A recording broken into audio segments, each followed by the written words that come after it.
Walk into any shop in Tokyo and you will be blasted with a single echoing word, Irasshaimase, literally, please come in. But what if I told you this famous Japanese greeting is actually dead? To tourists, it feels like an exotic, hyper-polite welcome. But to locals, it's often an inescapable wall of sound. Convenience store workers scream it mechanically at the floor, the walls, and the ceiling. It's less of a warm greeting and more like an automated verbal barcode scanner. You might wonder, is this extreme hospitality or just a glitch in the Japanese matrix? Before you write it off as just corporate brainwashing, let's dig into the mystery. This routine yell wasn't always a mandatory scream for part-time workers. Centuries ago, this exact sound had a completely different purpose. It wasn't meant for you, the average shopper buying cheap rice balls. It was considered sacred. Yes, you heard that right. This retail noise pollution used to be a divine welcome. Let's rewind to Japan's Edo period, the lively 17th to 19th century feudal era. Back then, street vendors didn't yell the word we know today. They called out "irasshaimase." It was a vibrant, personal invitation to draw passers-by into their stalls. Think of it less like a robotic alarm and more like a charming bartender asking what your poison is for the evening. But as Japan modernized from the late 19th century onwards, shifting from wooden sliding doors to automatic glass ones, something tragic happened.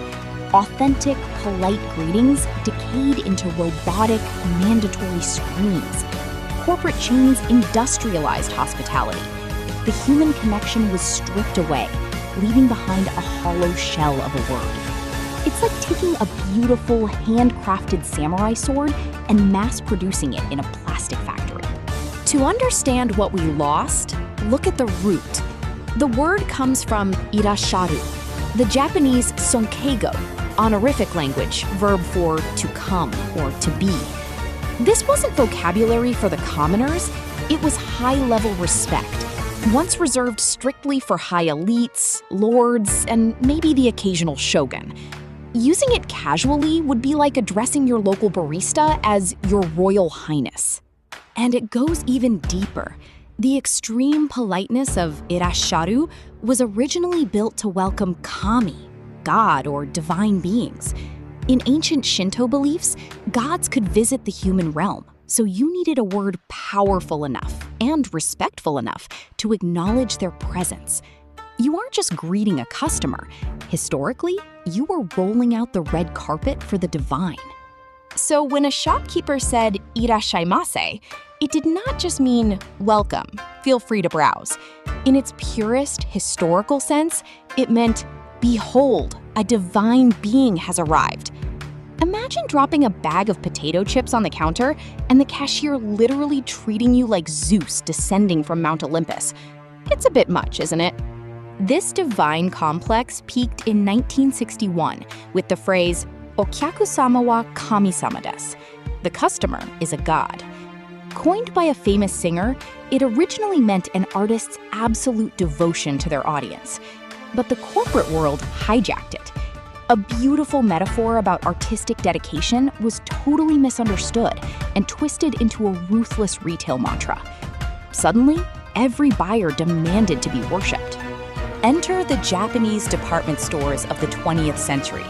They took this customer is God concept and engineered the hyper-polite, mechanical bow. Clerks became perfectly calibrated hospitality machines, trained to angle their spines exactly 45 degrees while chanting "irasshaimase." It was visually stunning, but entirely devoid of real human emotion. The gods were being worshipped by androids. Everything became standardized, manualized. The soul of the word died right here in these corporate training manuals. Workers were graded on the decibel level and pitch of their greetings. Irasshaimase stopped being a communication tool and became a metric. If you want a perfect example of a culture over-engineering politeness until it breaks, this is your smoking gun. This brings us to the most awkward part, the no reply rule. Because Irasshaimase evolved into an announcement of your divine arrival rather than a conversational hello, it became a one-way signal. As a customer, you are not supposed to answer back. Replying to it is like waving back at a television anchor. You just nod, look away, and accept your godhood in silence. Which leads to hilarious culture clashes.